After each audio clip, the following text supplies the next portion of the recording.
Okay, so we're recording. All right. So, well, what I was going to do this week is I was going to go over some things again, and then get into the nitty gritty of the technique. But I'm not going to concentrate on details. What I'm showing you here is basically it's three poses, three figure poses, standing and front, side, and back. And this is, again, how I would start. I'd start with a big line of action in each one. And then I would actually put in some of the smaller shapes, the head, the chest, the pelvis. And then I'd put in the small lines of action so I could line up where I'd put the lines for the arms and legs. And then I'd actually put in essentially lines for the arms and legs, suggesting where they would go. So it's basically like drawing a stick figure. Same thing on the side pose. The shapes are a little bit different. And again, I would mostly just have the large action in. You can't see the small lines of action for the hips and shoulders. Basically would have the small lines of action. For the back, the only real difference is the shape that I would use for the back would be a triangle, and then a teardrop for the lower part of the body, the abdomen. And again, I'd have the lines, small lines of action, the big line of action, and then I'd put in some lines for the arms where I'd indicate where I'd put the shapes in for the arms and for the legs. And again, in both of these, I'm using the standard arts pose of contrapposto, where the shoulders go and shoulder line goes in one direction, the hips go in another. And then the next thing, probably this is the easiest way to do it.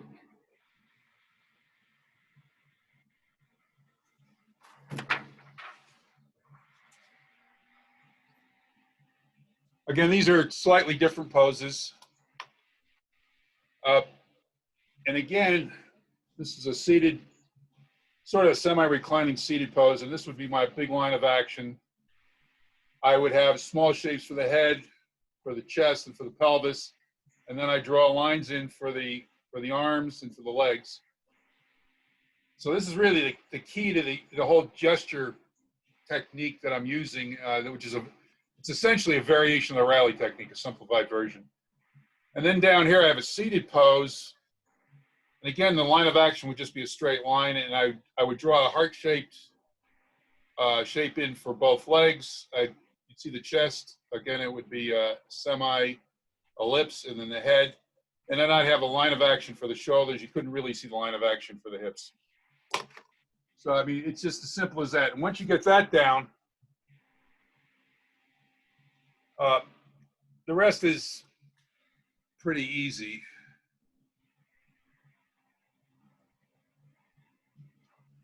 Easy for you to say. Well, I mean, once you try it, you'll see. So we just picked up someone else. Okay. All right. Let me ask about the line of action, if I Sure. can. So you're not really drawing through the center axis of the head and the chest, but rather kind of, and it could be the outer edge, or what are you actually using as the guidepost for the line of action? I mean, it's the overall positioning of the body. It sort of follows the spine in a certain sense, but not necessarily. It's just the overall, if you look at the overall envelope of the body, how the body is leaning or how the body is sitting or standing. If someone's standing, the line of action would be straight up and down. If someone was like reclining, which is what I just showed you here, you'd have a curved line of action.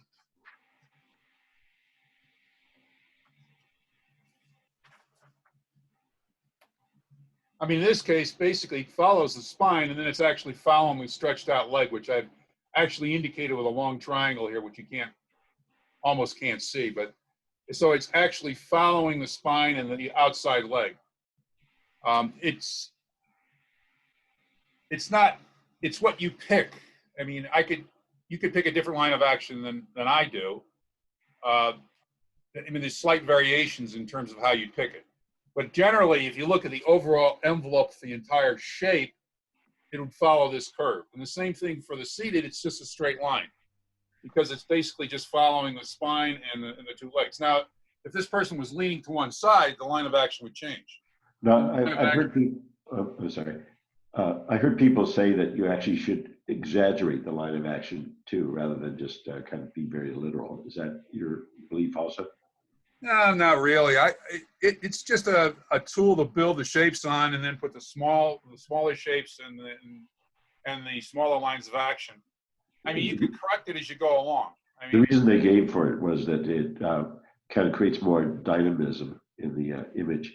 If you kind it of, gives it more life, and it makes it more believable. I mean, I've seen a lot of drawings that are completely accurate, really accurate, but they're really stiff.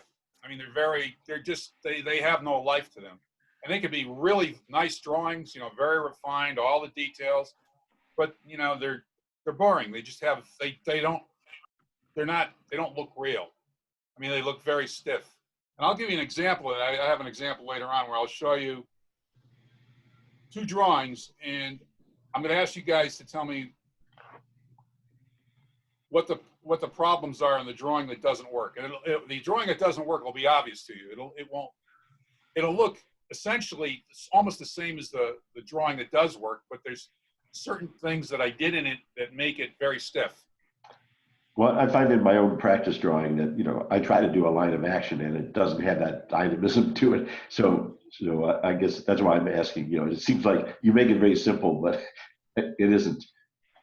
It just comes with practice. I mean, you know, if you do this enough times, you'll actually just do it automatically and you won't even think about it. I don't know how else to explain it. If you overthink it, you're going to get, the best thing to do is not overthink it. Just put down what you immediately think it is and just work from that. And then if you need to correct it later on, you can. But if you overthink it, the minute you start overthinking any of this stuff, you're going to get into a bind with it. Don't overthink it. Put your first take is usually the right take, or it's close. And like I said, the more you do this, the easier it gets. All right, so I'm just building this. I'm going to build this figure up. So, all right, let me just show you the first figure. All right, so I'm going to I'm taking these three figures, these three standing poses, and I'm going to build on them. So you can actually see how I build this up through each iteration. So, all right, so I went through the first iteration, and the second iteration, I'm actually putting some of the small shapes on. I put a small shape on for the arms and for the hands. I put in small shapes for the legs and for the feet.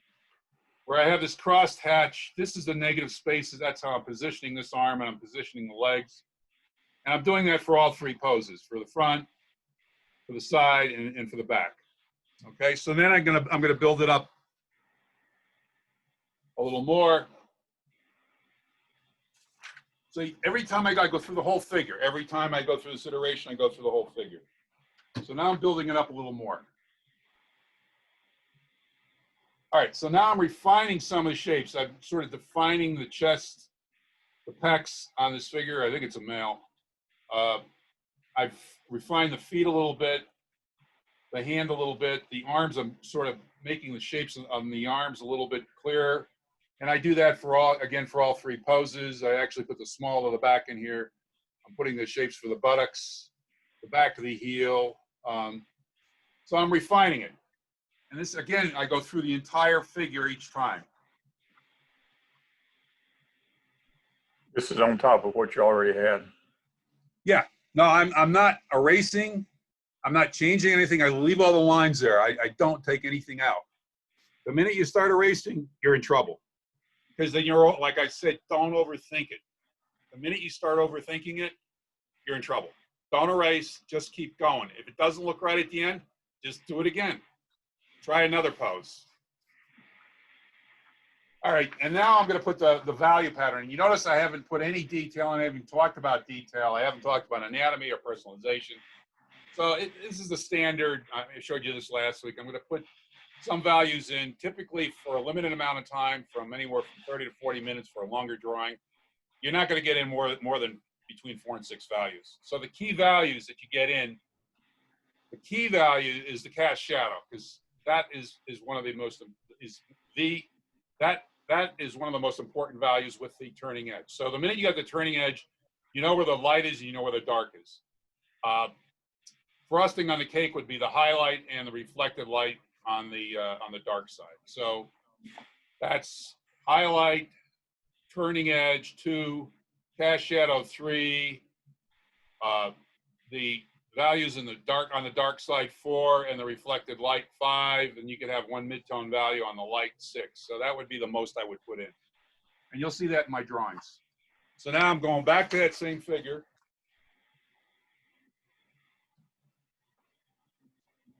I'm going back to the same figure, and I'm going to basically put the values in, or some of the values. So the light it's Rembrandt lighting. It's coming from the left. And the key ones I'm putting in, I'm defining the light area and the dark area with the turning edge. And in the dark area, I'm shading it a little bit. And then I have the cast shadows, which are much darker. I'm putting in on the eye, in this case, the left eye socket and the nose, under the chest, the groin, and the kneecap. And then I'm doing that on each one of these drawings. I'm putting in basically 3 values. I'm putting in the cast shadow, the turning edge, and the darks, and the light I'm just leaving, because this is white paper, I'm just leaving it the white paper. Now, I could actually put in the reflected light too by not shading it all the way to the edge of the leg. You can actually see I've actually put in some reflected light in these by not shading all the way to the edge, assuming there's a reflected light in the room. All right, so I have not put any detail in. And we're going to talk about detail in a second. All right, let me just show you for the head, what the head would look like, again, with the value pattern. So again, the light is coming from the left and above. I've got the cast shadow under the chin, which is really important. And the cast shadow starts with a hard edge. It's very dark, and then it lightens, and the edge gets softer as you move away. Same thing, eye socket on the left side. There's a cast shadow from the nose, which actually makes it come forward. Again, if you don't have this type of lighting, if you try backlighting or lighting with multiple light sources, all this goes away, and you basically lose the whole concept of trying to get a 3-dimensional object on a 2-dimensional surface. So that's why you always see this lighting in most groups, art groups I've ever been in, or any drawing groups. I basically have the turning edge, and it gets darker, and then I have some reflected light, and I have a little bit of shading on the light side where it's one of the midtones in the light. Once I move away from the plane of the forehead, and again, there's another side plane here, and I have a little bit of shading here because it's not directly in the light. Again, the cheekbones, the cheeks would be directly in the light, and then the underplane of the cheek would a little bit of shading. The mouth cylinder would come out to be, again, you'd have the light on the upper part of the lip and on the chin, and then you go into shading again. So again, I haven't used any detail. I'm just using forms, a little bit of edges, and mostly value, shading. Now, what I was telling you guys last week is about how I shape the pencil. I never take my hand off the paper. So all the lines and all the shadings are done while I'm moving the pencil around. And basically to get edges, which I want to talk about in a few seconds, I basically shape the pencil like a wedge. So I sand down one end of it so that I can get a really broad flat line for shading. And then as I rotate it, so I'm just using the tip, so I completely rotate it 180, I'm just using the tip, I can get a really fine hard line.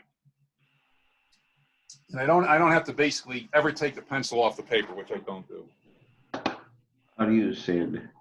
What kind of, do you use sandpaper? Yeah. I use this stuff. So like what grade, just fine grain? It's standard art store stuff. You went to the art store, whatever they have. I mean, I never noticed the grade, but sandpaper block. That's all, as far as I know.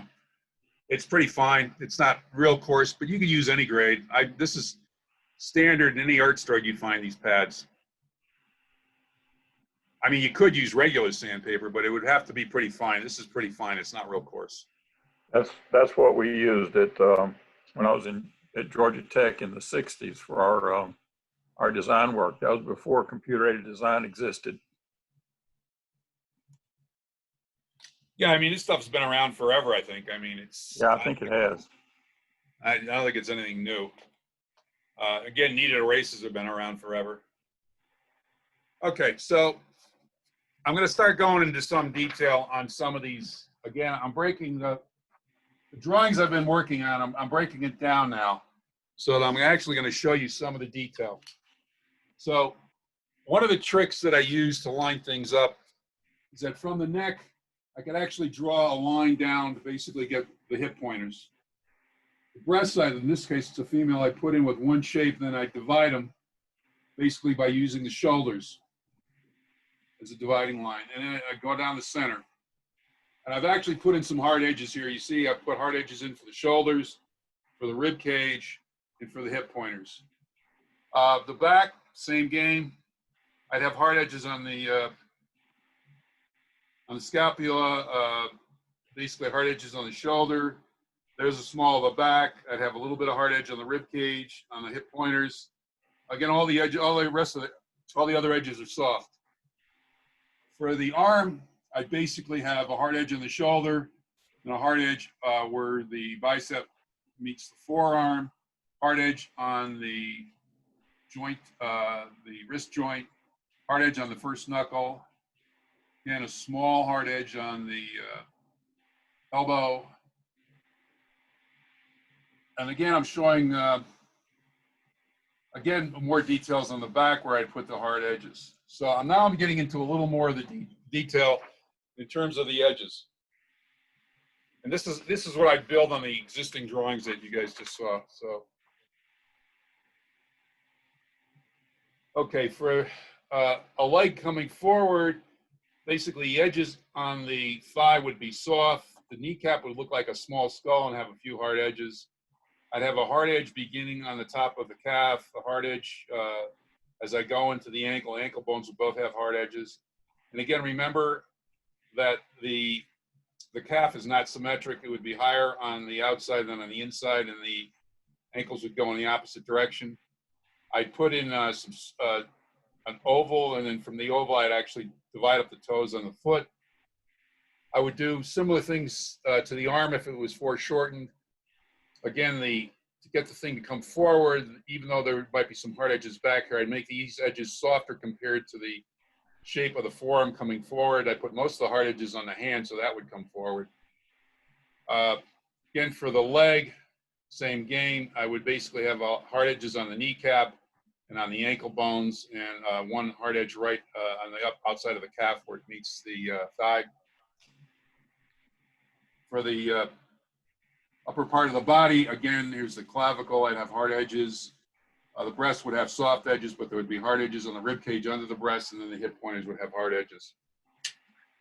So all these things would make the figure look more believable. Okay. So let me re-emphasize this again. This again is a mistake I see all the time. Again, the outside of the calf is always higher than the inside, and the ankle bones go in the opposite direction. The arm, if it was outstretched and there was no foreshortening, the division would be about half from the shoulder to the elbow, and then from the elbow to the wrist, beginning of the hand would be about half the total length of the form. There would be an underplane here, and again, I'm showing you hard and soft edges on the hands, and I put a little bit of detail in for the fingers from this viewpoint. Again, from the back, I'm actually showing you that the rib cage would always overlap the upper part of the neck and basically make the back of the neck look shorter than the front of the neck. And I'm showing hard edges, again, moving down the form, similar to what I showed you in the previous drawings. Again, for a female figure, again, I would find the hips simply by drawing, connecting the neck with the hips. The breast I put in as one unit, and then I divide them by using the shoulders as a marker. And again, I've got some hard and soft edges, again, similar to what we described in the previous drawing. Okay, I'm going to go back over the face now. I'm going to start talking a little bit more details. Most of the details are on the face. So again, I'm showing back, side, front, 3/4. Back is the easiest. Basically, it's just a it's an oval. You basically connect, and then the rib cage is overlapping the back of the neck, and you got the ears. So that would be the simplest one to draw. From the side, again, I would go halfway down to find the eye socket, and then I would divide it into thirds. So a third from the forehead to the brow line, from the brow line to the bottom of the nose, from the bottom of the nose to the chin. The ear is back about equidistance from the eye socket to, basically you can almost make a square from the eye socket to the back of the ear down to the base of the chin. That would almost be a square pattern. That would help you locate the ear. The ear starts at about the brow ridge and it goes down to around the bottom of the nose, a little bit under. And again, it varies all over the place from person to person in terms of the size and how far down, how big the ear is. From the front, again, I'm dividing. The eye socket is halfway down, but I've already divided this into thirds. Hairline to brow ridge to bottom of the nose to the chin. Okay, this is an ideal condition where I'm looking right at the person and they have ideal features. Some people don't have these features. Some people have the chin line may be may not be down a third. It might be shorter than that. They may have a very small chin. Again, for 3/4, I have a dividing line down the center of the face so I can divide the two eye sockets. The eye socket on the left has got to be smaller than the eye socket on the right. And then again, part of the lip on the left has to be smaller than part of the lip on the right. And again, I could wrap the third lines indicating the thirds of the face around so I could get the position of all the features. If I look at the head from above, basically what I see is mostly the brow ridge and the hairline. I could see the nose, which I just put in as a triangle, and I can actually see the two cheeks. And that would be about it. Again, this is severely foreshortened from above, severely foreshortened from below. I wouldn't see much of the forehead or the brow ridge. I'd see mostly the underplane of the eyes, the underplane of the nose, the underplane of the bottom lip, and the chin.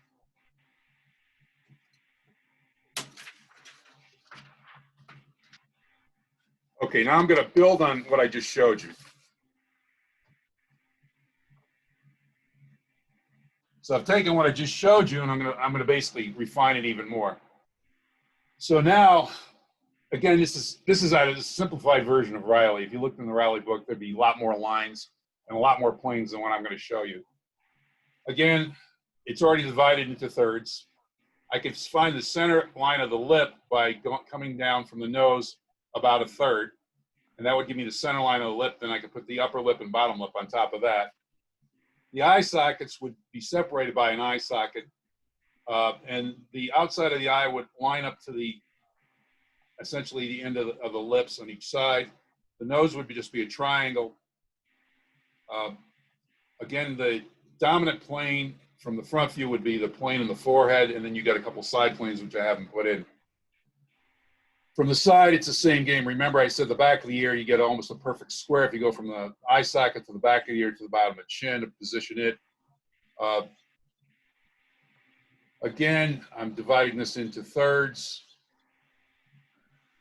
And if I sweep from the underside of the nose, I draw an arc. I can actually get the front surface of the neck. And then the back of the neck, essentially, I can actually, again, draw an arc from the back of the ear to get that. And then the rib cage would overlap this whole thing so that the back of the neck is always shorter than the front of the neck. From 3/4, again, I have my 3 lines in there. I have my center line for my lip, which is down a third from the bottom of the nose. I've indicated the eye sockets, the front plane, the hairline, and again, the overlap of the rib cage. And so now I'm going to go a step further, and I'm going to show you how you get each one of these features next to the details of each of these features. I've actually filled it in. I've actually, again, lighting from above and from the left. I've actually filled in the eyes, the nose, the mouth, and essentially the sort of value pattern I get if I was looking at. Okay, let me just see if someone else came in here. Nope. The value pattern I get if the light was on the left side coming from above. And again, I have my turning edge. I have a cast shadow under the chin, a cast shadow in the eye socket on the side of the nose.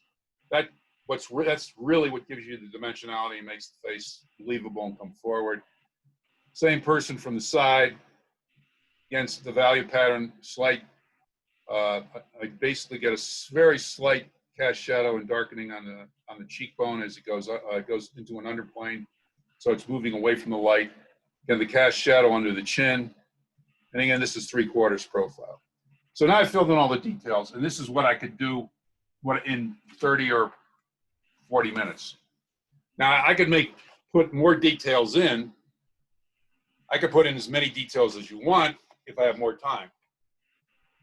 But you don't really need that much anatomy and that many details to make the thing believable. I mean, you just need to know a few things. Okay, so the details for the eyes. What do you need to know? The upper lid is really the key, because the upper lid, given the lighting conditions we're talking about, Rembrandt lighting, you get a cast shadow on the eye, and basically that cast shadow is really important. So the eye shape can vary all over the place, but typically it's an oval, and then you have essentially a small indication of the tear duct, and then there's the lower lid is much smaller than the upper lid on most people.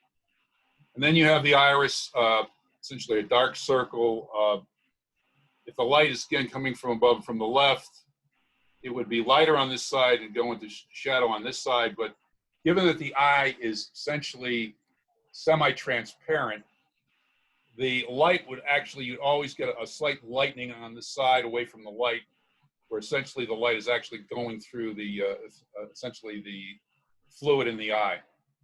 It's like if you had a globe and it was filled with fluid and you shine the light on one side, there'd be a highlight on this side, but then you'd see some light coming through on the other side. Side view of the eye, similar. Again, the key is the upper lid and the cast shadow. This would be for 3/4 view, so there's some foreshortening on my left. The mouth, pretty similar. It's pretty easy. There's a ball in the front of the lip. Then there's the two side planes of the lip. The top lip always goes under, so it's always darker for the lighting conditions that we're talking about. The bottom lip is much lighter near the top, and then as it goes under, there's an underplane. There's always a slight cast shadow under the bottom of the lip. And again, from the side, same thing. Since the light is coming from above and from the left, the underplane goes into shadow on the top lip. And this is 3/4. Nose, again, you start out with a triangular shape. You put a ball at the end and some wings. The lighting is above from the left. You have an underplane here where it goes into the eye sockets, and then it's lighter, but there are side planes that you can barely see here. And again, from the side, you can actually see the side plane. There's a slight cast shadow under the nose in all cases here because of the lighting. There's again, the slight cast shadow going into the bottom of the nose. Again, that's essentially this area here. And again, 3/4 view, again, you'd see, again, this underplane shadow on the side, highlight on the top plane of the nose, the ball of the nose. The other side would be in shadow. There would be cast shadow on this side. So that's really all the details you need, but you have to personalize it for each person. Okay, so let's go into the details for the hands and feet. Again, again, these are all ideal cases where I have no foreshortening. The minute I have foreshortening, everything changes. Okay, so again, like I said last week, you can use this law of thirds to figure out the breakdown of the hands in terms of the joints. So each time I go through I lose a third each time I go through each joint. So each joint gets smaller by a third. Typically, the middle finger is the longest. The index or the ring finger, different people, sometimes the ring finger is a little bit longer than the index. So it just varies from person to person. The thumb, again, if you start at the base of the thumb, again, you can go through thirds from the base of the thumb to the first joint to the second joint. So it's the same game. This is when you're looking at the back of the hand, not the front. Front is different. It's all dominated by the palm and the thumb. And then the separation of the joints, it's almost equal from the front view. For the foot, I start with a triangle or a half semi-ellipse, and I can actually put in, again, the key is the ankle bones. The inside is always higher than the outside. And I put in a crescent shape for it where I put the toes, and I just immediately put in the 5 toes, biggest toe being the largest, and then going to smaller. The 4 toes get smaller as you go towards the outside edge of the foot. And again, the toe shapes vary from person to person, but it's not really critical. Side view, I start out with a triangle. I put in the ankle, I put in the heel, the underplane, and this would be the inside view. There's the large toe. Outside view, you'd see the small toe, maybe a little hint of the large toe, but again, you'd start out with a triangle, similar shape. For the back of the foot, if I'm looking at a person's back, I'd start out with a triangle again, almost a equilateral triangle for the heel. I put the ankles in their key, and if there was any remnants of the foot that you could see, you'd actually see a little bit of the outside of the foot. Again, not a lot of detail. You don't need a lot because it's not going to be the focal area. The focal area is always going to be the upper part of the body and the face on most drawings. Okay. Let me talk about drapery again. Again, the drapery has to follow the form and obey the laws of gravity. So here I'm showing you an arm. It has to follow the form of the arm, and then it has to be pulled down because of gravity. There would be a slight underplane here as it curves around the arm. And again, the edge is probably going to be much harder and crisper because drapery tends to give you a lot of hard edges. Again, I'm showing that from a front view. Again, it's pulled down by gravity, but everything has to follow the form. Now, for lighting, again, the drapery, if there's a fold, it's the same game. Basically, you would have a highlight, you'd have the halftones in the light, then you'd have the turning edge, the halftones in the dark, you'd go into some reflected light, and then a cast shadow on the other side of the drapery. So it's all the same. It's basically the same game every time.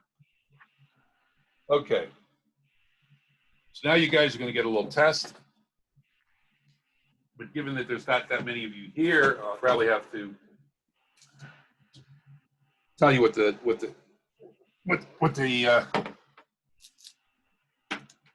the answer is. All right, so I have 2 drawings. One of them is good, or it's okay, and one of them is not. They're almost exactly the same, but there are several problems with the drawing that I have no under. So does anyone want to tell me what's wrong with this drawing? There's at least 3 things wrong with it. This is far more convincing than that. So let me just start out with that. All the tones are the same on the right-hand drawing. There's no gradation of tone. Okay. The cast shadow, I really screwed up because I have all hard edges and no gradation on the cast shadow. So that's number 1.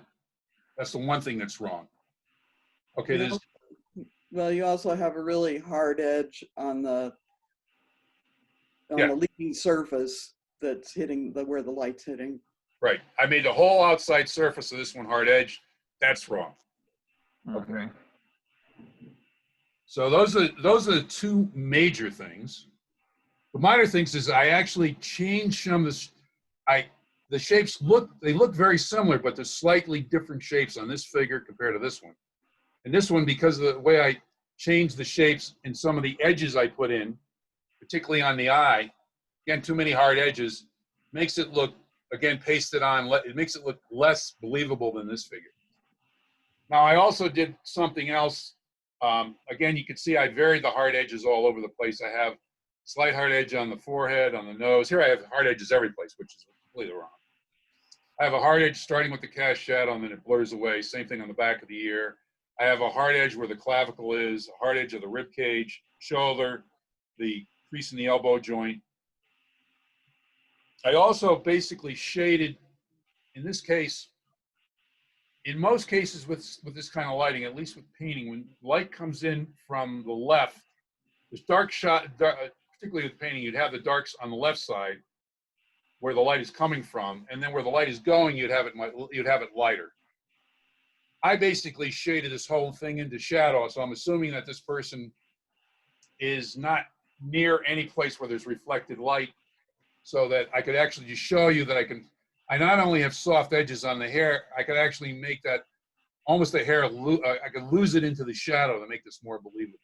So that's what I'm actually showing here, as opposed to here where I have a hard edge on the hair. The whole thing looks like a helmet. It's not believable. Okay, so this, again, these are fine points, but it really makes the figure look more believable. All right.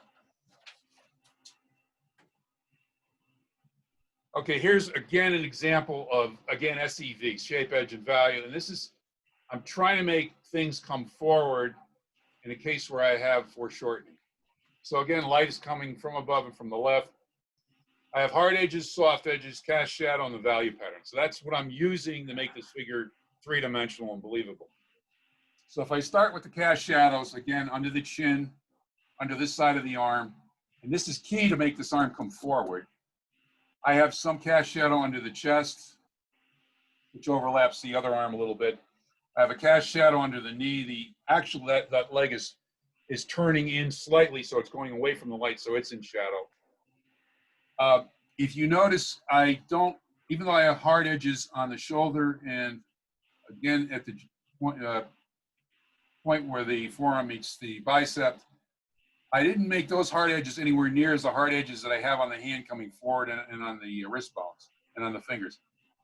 And I've made the back part of this very soft. I've foreshortened this shape. I've made it much shorter than you normally see if the arm was totally extended. So I'm trying to get you to believe that this hand is folded and coming forward.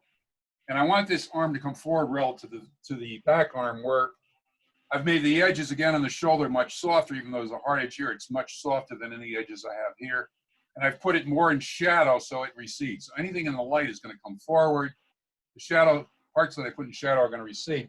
Essentially, that's what I did for the bottom leg. I'm making it recede because it's sort of tucked under a little bit.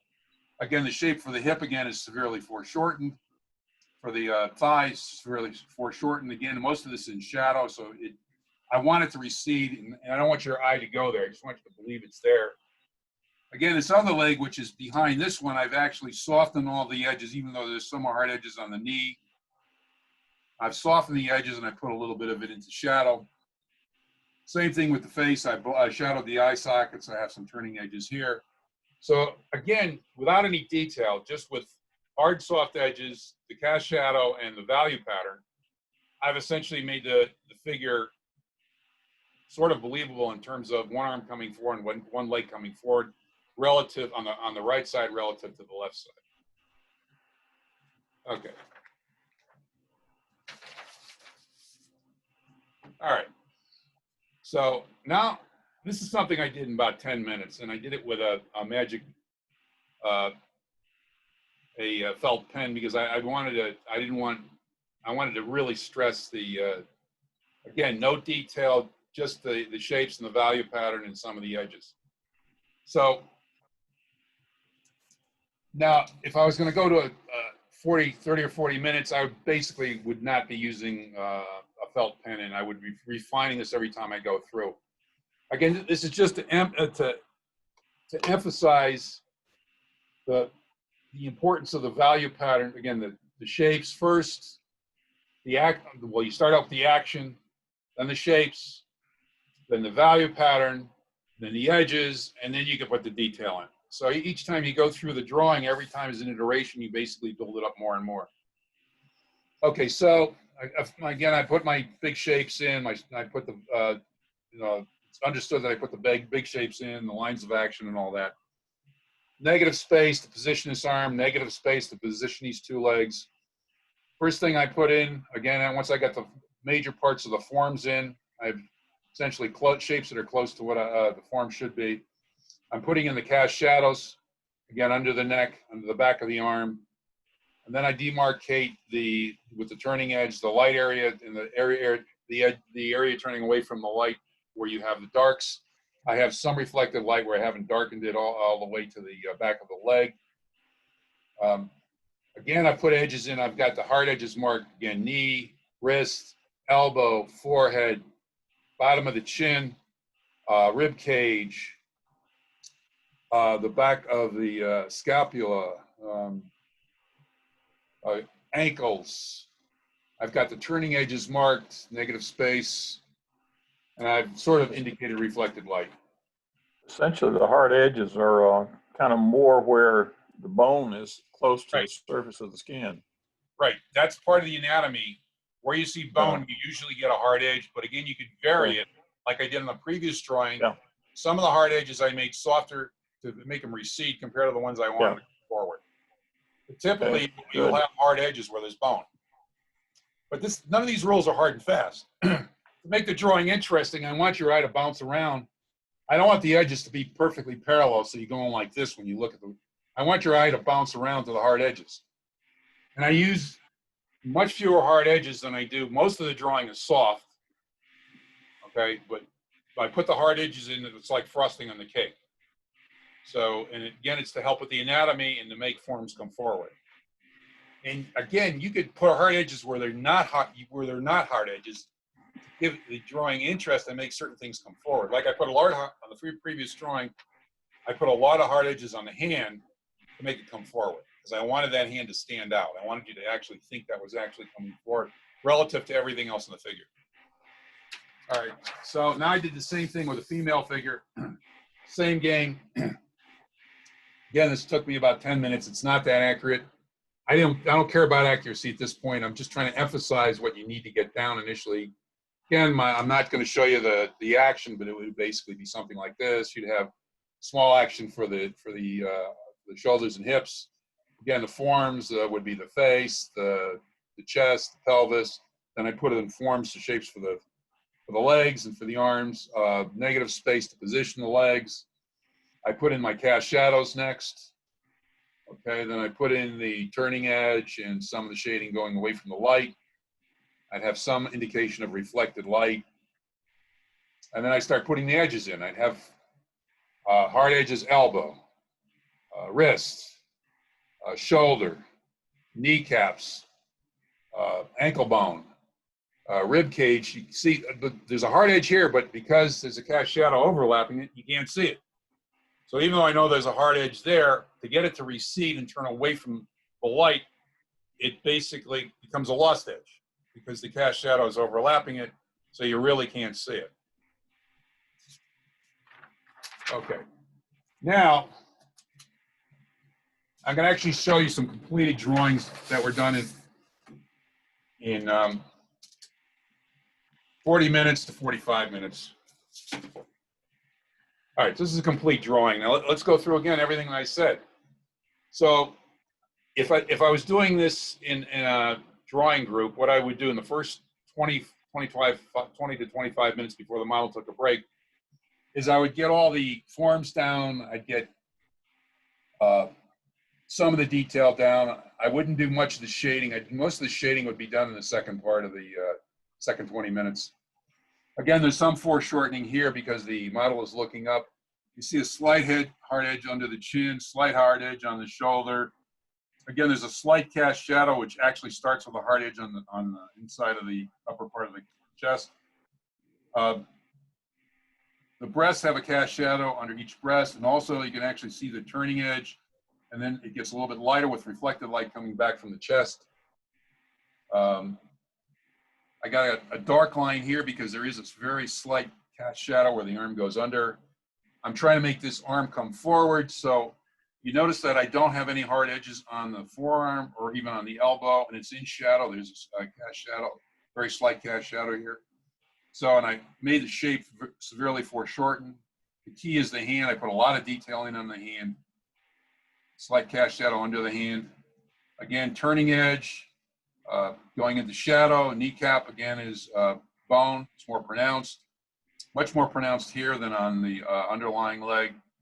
Again, the ankle bones. Highlights, you can actually see where the light, now there's a hierarchy in the highlights all the way down. The light essentially was at the center of her body, so the highlights are going to be brighter here than on the face and on the lower part of the legs. And I actually put her tattoos in, and this was done in 30 to 40 minutes. What was the, how did you get the background color? Is it colored paper? Colored paper. This is my mid-tone. To minimize the amount of work I put in and the amount of shading I use tone paper. And I use tone paper for the mid-tone values. So all the mid-tone values on this drawing are from the paper. And what do you use for the highlights then? A White white chalk, pen? white pastel chalk. You can use charcoal, white charcoal pencils. They're not going to be as effective. White pastel chalk works the best, I've found. I mean, I've used both. If I want lighter highlights or more subdued highlights, I will go to the white pastel chalk because you don't get the richness and the creaminess of the white pastel chalk. And I'm really sparing with the highlights. You notice I'm sparing with the highlights and the cast shadow darks. Most of this is the mid-value, is the mid-values and the edges. Okay. All right. So now this is a male drawing. I've known this guy I've used him for a while, for probably about 12 years, 13 years. He actually runs drawing groups in Santa Fe, or he did, at Artisan, where the models are clothed. He's been an art advocate for years and years and years. And again, it's a standing pose. Again, severe foreshortening on this arm, particularly the forearm region.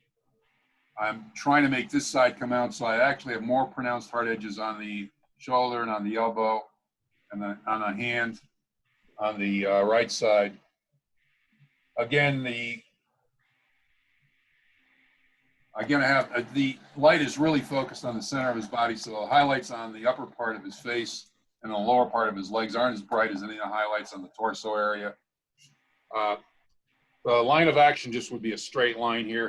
Again, the small action is contrapposto. Again, shoulders would be in that direction, the hips would be in that direction. And again, this is like a 30 to 40 minute drawing from, getting a live model. Okay. I've got another drawing of him in a seated position. This is, again, I use different tone paper. This is gray compared to the two previous ones were on light blue. This is a gray paper. Again, the back arm is almost in shadow, severely foreshortened, not a lot of detail on the hand because it's got to recede relative to the right arm, which has got to come forward. And again, most of the light was directed at the torso, so the highlights are much brighter. Again, there's a cast shadow under the neck. The thigh is severely foreshortened, and again, all the edges are fairly subdued, although there is a cast shadow under this leg, but because it basically is overlapping the foot, it sort of blurs away. I want this thigh to recede relative to the calf, which comes forward. Again, his foot is severely foreshortened. You really just see the underplane. And again, there's a cast shadow. On some of these drawings, I'll put the cast shadow in the figure is throwing against a back wall that he's leaning against. And that actually makes, again, it's the Trompe-l'oeil effect that makes the figure actually come forward even more. I don't do it all the time, only if the model is leaning against the wall and I have time left over, and I'll actually put it in.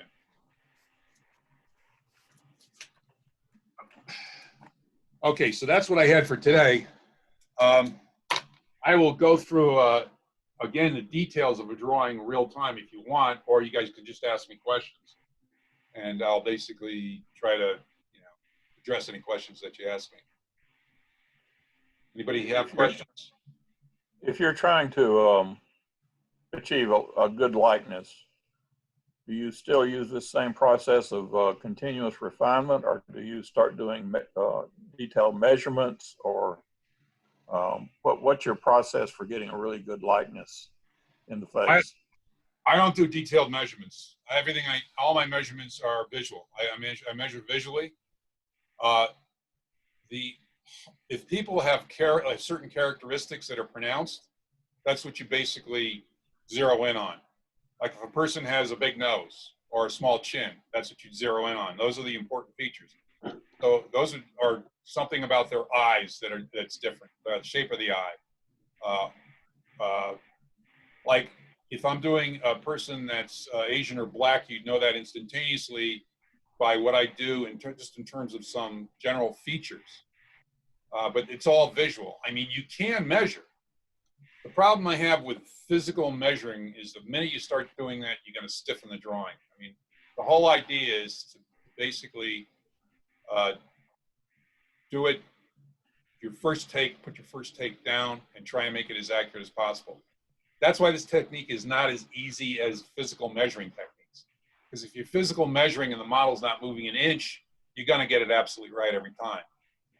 This technique, you know, it just evolves over time. Beginners make huge jumps over, you know, the first couple of months. I mean, they make a huge improvement, and then you improve very gradually over time. I mean, some nights I have really good nights where the model is, I'm right on the money in terms of the model, what the appearance is. Other nights, you know, I'm close, but it's not as good. And it's just, I guess, my mood. I have no idea how else to explain it. And like, my improvements over years are very, very small because I've been doing it so long. So, and again, you're measuring, but you're visually measuring. And like I said, I'm usually, when I'm looking at things, to get the shapes, I'm using one eye. I will use both eyes when I'm doing essentially the value patterns and some of the edges, some of the details. But I tend to squint to see the value patterns and also the edges. I mean, I've seen people use binoculars. Believe this or not, there's artists that are very well known that for drawing and for painting use binoculars. So they'll actually look. Again, this is they're using a measurement technique, but they're looking at the details through binoculars. Now, to me, you know, I wouldn't do that because, again, if you're looking at something through a binocular to get every little detail, that's not human vision. I mean, what you're seeing 10, 20 feet away is not going to be what you're seeing with binoculars. But they can get very effective drawings and paintings doing this, but they're really, you know, usually the people that do this are pretty good at it, but their students never are. So again, it's just a matter of, it's a harder technique to basically get good at and learn relative to a measurement technique. Now, there's nothing wrong with measurements. I mean, you can do the physical measurements once you get all this stuff down. If you really want to refine the drawing, or if you want to get every detail, and you can use binoculars, which some of these guys do, or their eyepieces. They're going zeroing in on all the little details. Of course, when they put it down on the paper, they're not putting down everything they're seeing through the eyepiece of the binoculars. They're just mostly looking for edges and value changes, but really subtle stuff. You know, things that would take you hours, not 30 or 40 minutes. But these are, you know, talking about really refined paintings and drawings. And they got people that use it. I mean, they're really good at it. I mean, I've actually seen demonstrations by one of these guys who's very well known nationally, and he uses it. I was kind of surprised, and mostly these people all work from live models. They don't work from drawings or photographs or whatever. And you know, working from drawings and photographs again is entirely different, because photographs give you all hard edges. So photographs will completely, and there's basically depth of field problems with photographs. There's all kinds of problems with photographs. There's no problem with photograph if you're drawing from life and you know what you really should be seeing, and that the photograph is actually giving you misinformation.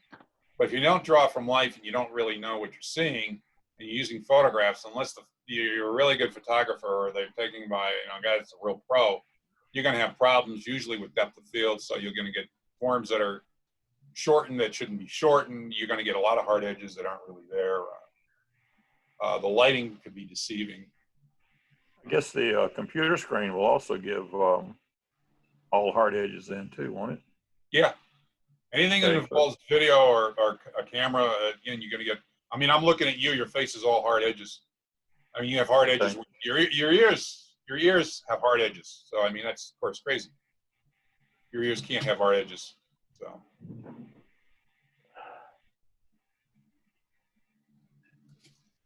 Okay. Anything else? Do you want me to go through, again, just a preliminary drawing of what I would do in terms of, I just make the drawing up in terms of lines of action, shapes? I'd like to see that. I'd like to see you go, you know, just kind of demonstrate the process you go through again. Yeah. I understand the steps there, but I'd like to see it kind of flow. Yeah, especially the idea that you don't pick your pencil up. I'd like to see how you kind of move it along. All right. I'm trying to find a pencil with the right edge on it right now. So here's one's close. All right.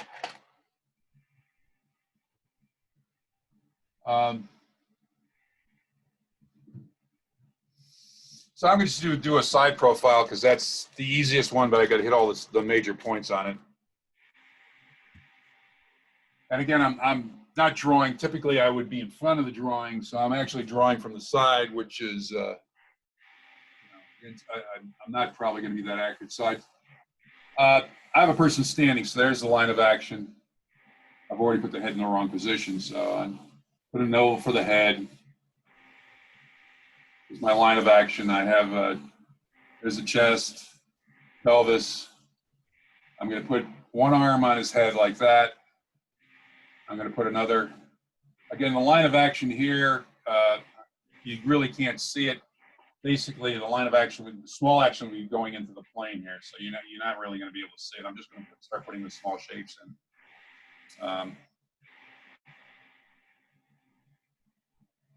I probably made this too big, so let me make everything a little bit smaller. Move everything up. I'm going to have one leg coming out like this, coming in. This leg coming straight down like that. Line of actions like that. All right, so I just drew a stick figure. All right, so what am I going to do next? I'm going to start refining things. I'm going to fill in some of the shapes here.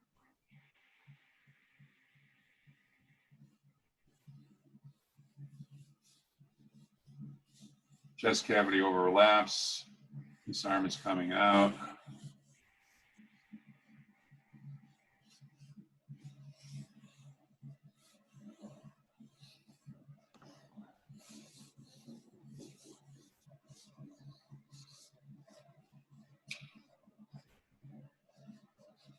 Again, big triangle shape. This has all his weight on this leg.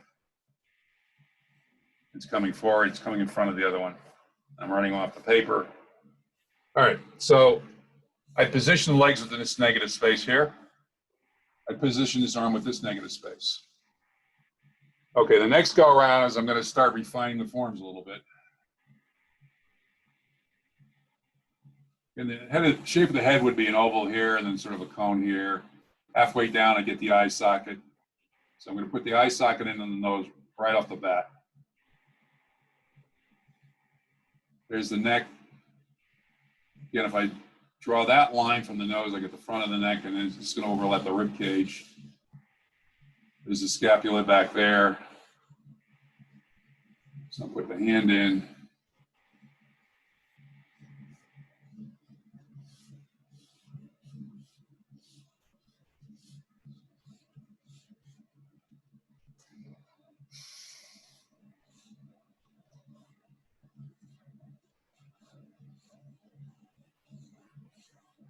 What do you want, Tweeters? My crazy dog is here. I know, you're a good girl. You go lay down. Daddy's working here. I'm working. You go lay down.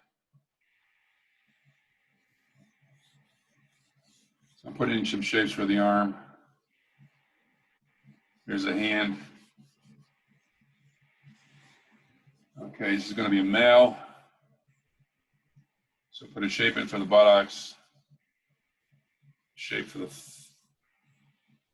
thigh. Again, I'm actually using the side of the pencil, so I'm not putting any hard edges in here. I'm just putting down shapes that I think are relatively accurate. Again, like I'm drawing from the side, so it's not my normal drawing position.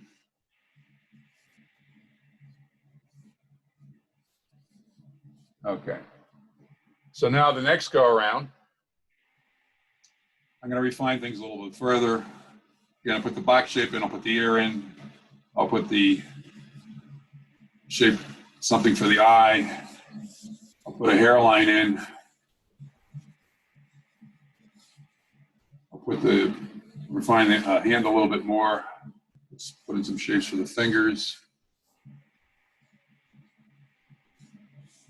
So now I'm actually starting to put edges in. I'm actually just rotating the pencil. So there's the shape, hard edge again, put a hard edge in there. This side is going to be all soft because it's going to cast a shadow. There's the elbow.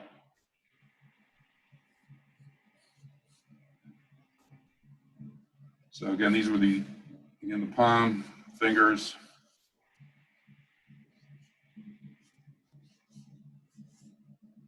With more, there's a hard edge for the hip bone. On the buttocks, small shape, small, soft edges. Hard edge for the knee. And you see I'm rotating the pencil, if you don't know if you can see me doing it. That's what I'm doing. This is all going to be in shade anyway, so I want it to recede again. All right, I actually made this come forward relative to this, so I'll just stick with that then. So I'll make this foot come forward relative to the back foot. So this is all going to be in shade because it's receding.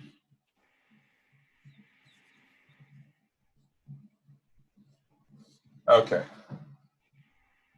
So the next thing I'm going to do is, light's coming from above and from the left.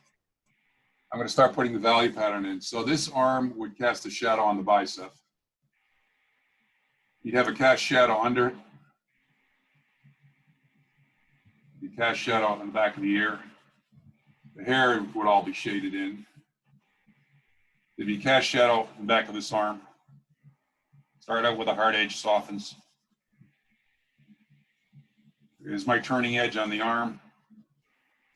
There's my turning edge on the underplane of this arm. So the upper lip in, bottom lip, chin hard edge, sweep it around.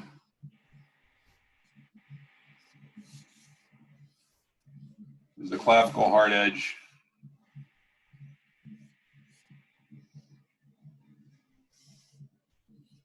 Again, turning edge on the leg to go in the shadow. This leg is all in shadow because it's turning away from the light. When I get to the foot actually is now going to hit some of the light, but it's pretty far away. So, okay, so this would be the outside of the foot. So you would see essentially just a small toe and maybe some of the bigger shapes, some of the other toes. This foot is in back of this one, so again, there's a cast shadow on it, so it's all in shadow.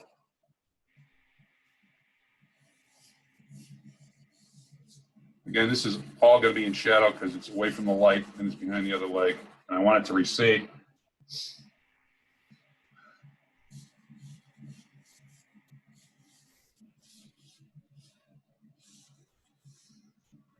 Okay, hard edge on the elbow, hard edge again on the wrists, bones, top of the hand, hard edge, rib cage, hard edge,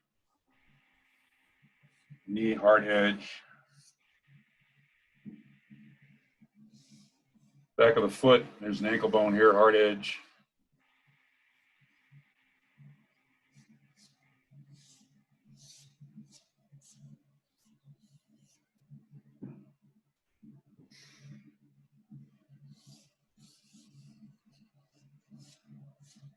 And I could just, again, I'd come in with white chalk, I'd put highlights. It would be highlight here, highlight here, highlight here. This would all be in the light. Maybe a little bit of reflected light here on the back side of this leg. So make it a little bit lighter here. Again, this would all be in shadow. Might be a little light here.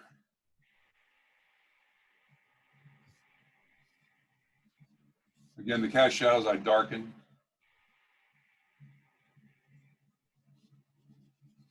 Hard edge starting with the cast shadow, and then it would sort of like blur away. Again, back end of the arm would almost be the edge would just disappear because it's going to become part of the shadow area in the cast shadow.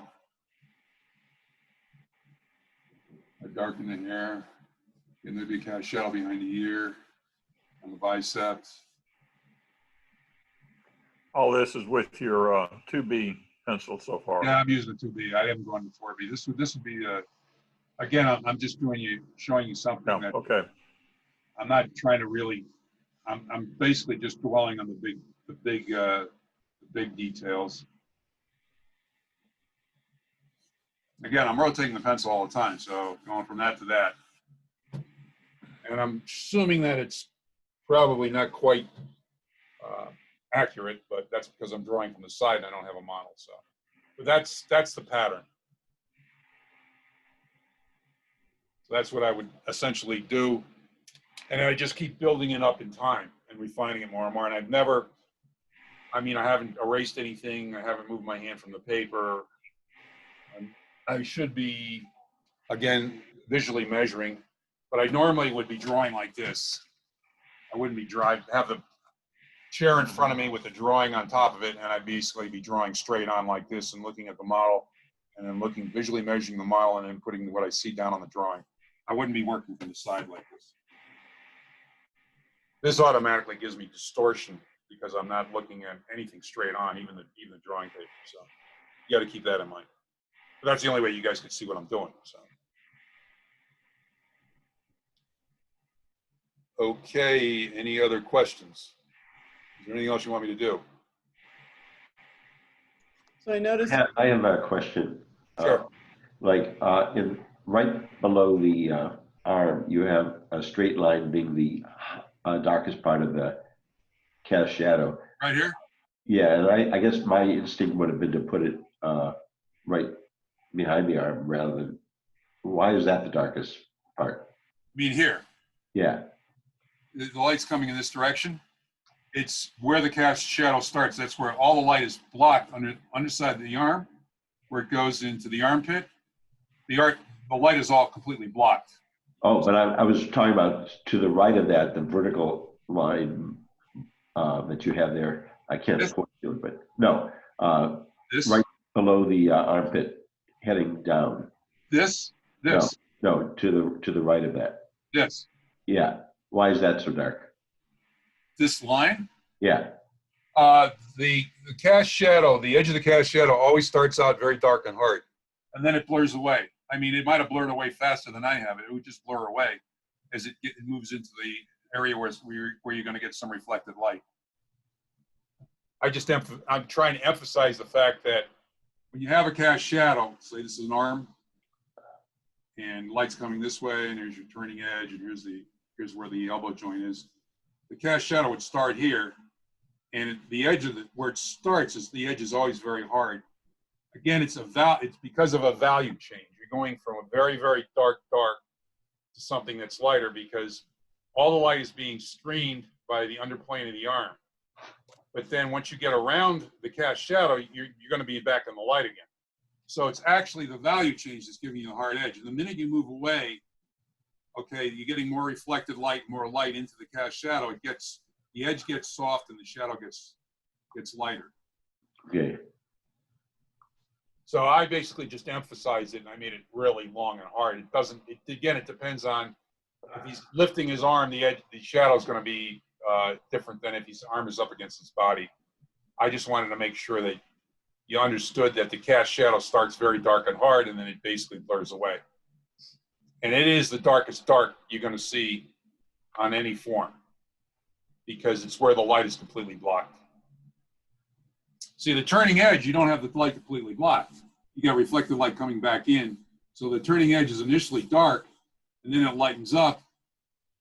Okay, again, the turning edge is initially dark, but it lightens up as you go towards the area where you're getting reflected light back in. The cast shadow, the light is completely blocked initially here, and then it essentially slowly becomes lighter as you move away. But again, it depends on the lighting, the position of the arm, and again, you visually have, you're putting down what you visually see. Okay, thank you. So, quick question for you. While you're blocking the whole figure in, I mean, it's obvious you've done a jillion figure drawings, and you kind of have a notion of how big body parts are in relation to one another. But do you have any kind of system that you use for measuring, the size of the head as opposed to the, in relation to the hands and what I mean? Well, I start with the head. The head is my unit of measurement. Typically, every figure, if they're standing straight up and down, a male would be probably 7.5 heads to 8 heads high. A female would probably be about 7 to 7.5. Perfectly straight up and down, no foreshortening. They're right at your eye level. you're looking at the middle of their torso. That's the ideal case. That's never the ideal case. There are artists. Kind of eyeballing it as you go. I eyeball it as I go. People, again, some people have big hands, some people have small hands. Some people have big feet, some people have small feet. And again, if there's any foreshortening involved, everything changes. Right. But I mean, these shapes are all, this is going to be smaller than that. And certainly the big shapes are the head, and then from the head I put in the chest cavity, which is always bigger than the head, and the pelvis, which is bigger than the head usually. And again, I could have put the pelvis shape in here. It would look something like that. And the chest cavity shape would, it would look something like this. The pelvis would have looked from the side would have looked something like that. And the head would have looked something like that. I mean, these are the big shapes. These are what I initially put down. I mean, the arm is just basically, once I have the line of action in there, basically it's just, I can put two straight lines in, again, eyeballing the length of it, and then put a mitten shape at the end for the hand. I mean, that's what I would have done. Same thing here. I would have just put this crooked shape in, and I could put just two lines in the mitten shape for the hand before I put in any details, just to get the shapes accurate relative to the rest of the shapes I put down in terms of the size and length and all that. I mean, that's again, visual measurement. I mean, there's artists that actually, there's a famous painting by Sargent of this boat guy, where the guy is like, I think 10 or 12 heads high, which is impossible. No human is that tall. So, and there are superheroes, the guys that do cartoons, their superheroes are all around 10 heads high, again, which is not really. I mean, they're making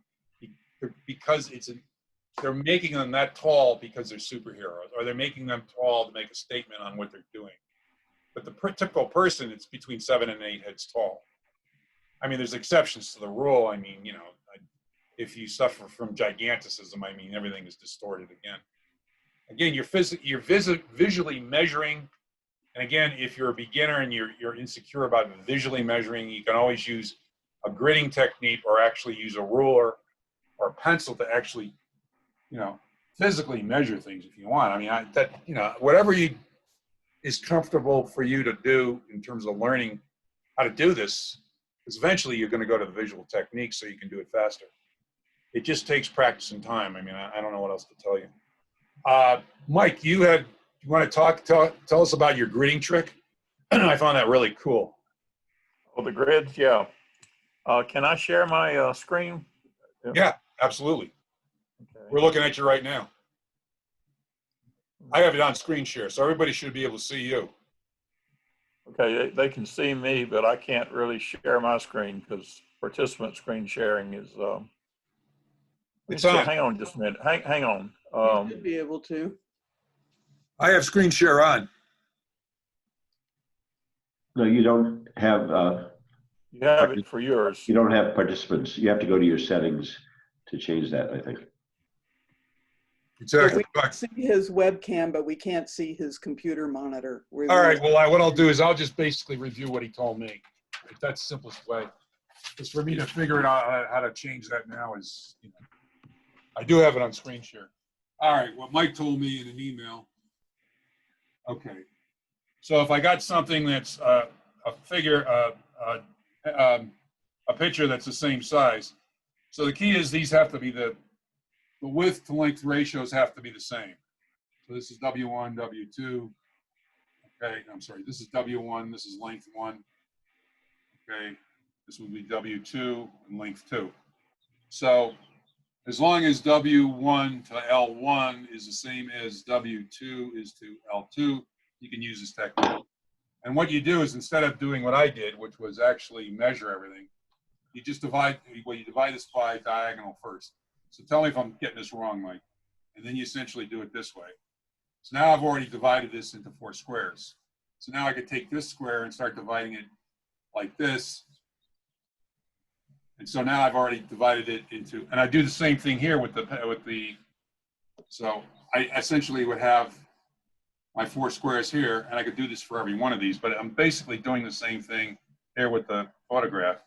Put the diagonals in, which would give me the center, put the cross lines in, then I divide this the same way. So this square, and then this square, So I could take any information in this square, suppose I have an arc here, and put it in here. And it's as simple as that. You don't have to do any measurement. Having the diagonal lines in there too to use as part of your grid really helps you in locating features like that. But that's the nice thing about the technique is there's no measurement required at all except for getting the ratios right on your source and your canvas. So this is going from a printed out photograph, not. Yeah, and Da Vinci actually used a technique like this, but he had a piece of clear glass that he put this grid pattern on, and he would hold it up over his live model. So if I use an iPad, I'd probably have to get a glass. Yeah, you could use an iPad pretty well. You can actually buy something like just what you're talking about, where you actually have a grid pattern that you could set up on a table in front of the model, and then basically transfer what you're seeing on that grid pattern directly to your canvas or your drawing board. It's like a thing with strings or lines or something. It's actually, you can buy it online. I mean, I've seen it.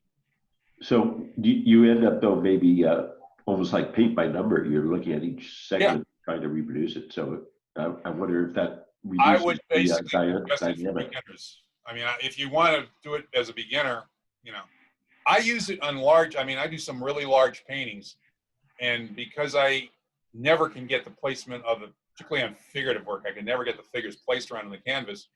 I have to basically keep wiping out everything I do and then putting the drawing back in.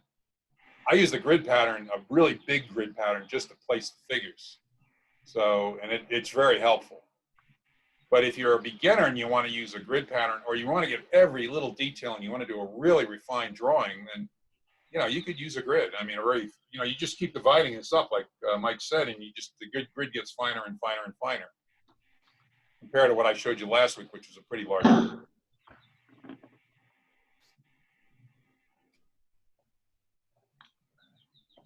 Okay, anything else we want to cover here? All right, next week I got a treat for you. We're actually going to do a portrait from a live model, and you guys aren't going to have to pay anything. Hopefully more people will show up, given they're going to actually get to draw from a live model, at least for figure, upper body. It'll be portrait and hands, so it'll be the detailed stuff. Figure, face, hands, upper body, and it's free. I talked my wife into modeling for us, so. Awesome. And then what we'll do afterwards is I'll critique anyone's drawings that want me to go over it, and I'll show you what I did, and I'll critique my own drawings. And then I'll answer any questions at the beginning. Hopefully we'll get more people showing up. Again, this will be all posted online. I'm assuming there's a lot of people that view this. Apparently a lot of people view this online. They don't decide not to come to the actual class. They just view it online because it is worldwide, and I have people in time zones that it's probably middle of the night where they are, so. And then we'll see how that goes. If that goes well, then probably the following week we'll probably draw from draw a full figure from a live model, and I'll initially go with a model that's wearing a bodysuit. You'd probably use your model, Mike, initially. And I've already connected with her, and I'll talk to her about what we're going to do. But we got to get 6 people at $10 a piece to do it, or she's not. We can't run it. I had a session with her yesterday, and she was wearing an equestrian outfit, which was interesting. The helmet was particularly difficult with the head. Well, that's which good. Brings up another question. If you're drawing a draped model, do you estimate and put in what the body looks like underneath first, or do you try to? Okay. Let me just show you that right now. I mean, that's what I do right. I was actually going to do that. I just forgot to do it. So again, I'm going to go to. Hold on. I'm going to go to a magic marker. Otherwise, you won't see it. All right. So with her equestrian helmet on yesterday, it was a very large helmet, and it, just fit on top of her head, and somewhat difficult to. I'll put the helmet on. I'm going to have this guy wearing a polo shirt.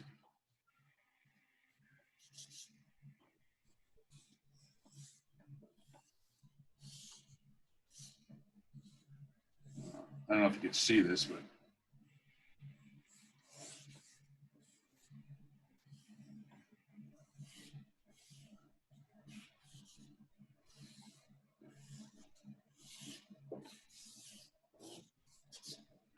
All right, so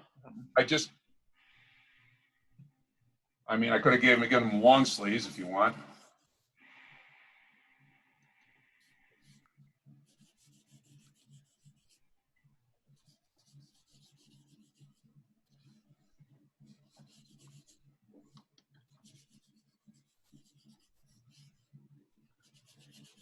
Got to run, you guys. See you next time. Okay, thanks. Have a good week. You too. So there, I mean, I basically put the clothes on over the form, but I would have to put the figure in first. So again, because the drapery has to follow the form and the laws of gravity, I would have put some indication of the major shapes of the figure and form in first. I would not put the drapery in first. The drapery would be put on top of everything. I just would have skipped steps like I would certainly have not done all of the value pattern on the figure or any of the details until I had the drapery on the small and large forms. Okay.